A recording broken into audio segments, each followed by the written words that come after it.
عليكم. اليوم في هذه الحلقه غادي نتكلموا على جوج ديال الحقوق اللي ما كيعرفوهمش بزاف ديال الناس. اولا غادي نهضر لكم على الملف الطبي. الملف الطبي هو داك الدوسي اللي كيحتوي على المعلومات اللي كتهم الصحه ديالكم، واللي فيه الراديوهات والتحاليل وحتى الملاحظات اللي كيدونها الطبيب اللي كتستشروا معاه. اي طبيب كيشوفك خاصو يدون المقابله ديالو معاك في داك الملف، باش المره الجايه هو ولا واحد اخر يمكن له يتبع الحاله ديالك بلا ما يضيع لك وقتك. فداك الملف كيحتوي على كاع التاريخ الطبي ديالك، كيفاش تولدتي، وقتاش تولدتي، شنو هما الامراض اللي كانوا عندك في الصغر، الامراض ديال الكبر، واش كاين شي امراض وراثيه في العائله، فايتك خديتي شي دواء، واش عندك شي حساسيه، شنو هو النوع ديال الحساسيه، ومجموعه من المعلومات اخرى.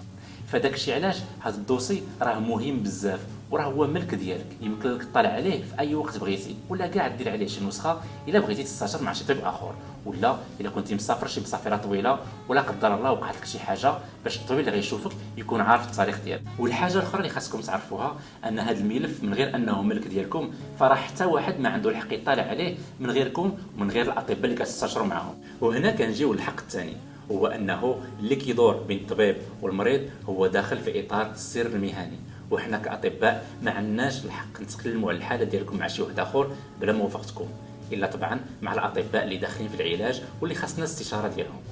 وهذا السر المهني اللي بيني وبين المريض ديالي كينتهي الا داك الشخص كان فاقد الوعي ولا كيشكل خطر على راسو وعلى الناس اللي دايرين به. ومن غير هذا الشيء كاينين مساطير قانونيه اللي خاصك تكون موافق عليها باش نقلوا المعلومات ديال الحاله الطبيه ديالك يا اما المشغلين ولا الناس اللي دايرين بك من العائله. وبالنسبه للاطفال راه المسؤولين القانونيين هما الاباء واولياء الامور، وهما اللي عندهم الحق يطلعوا على الملف ولا يقروا في الحاله الصحيه ديالهم. وفي الاخر باسم الطاقم البرنامج كنشكركم على المتابعه، وإلا عجبتكم هذه الحلقه ما تردوش عندكم تبارطاجيوها باش تعمل فائده.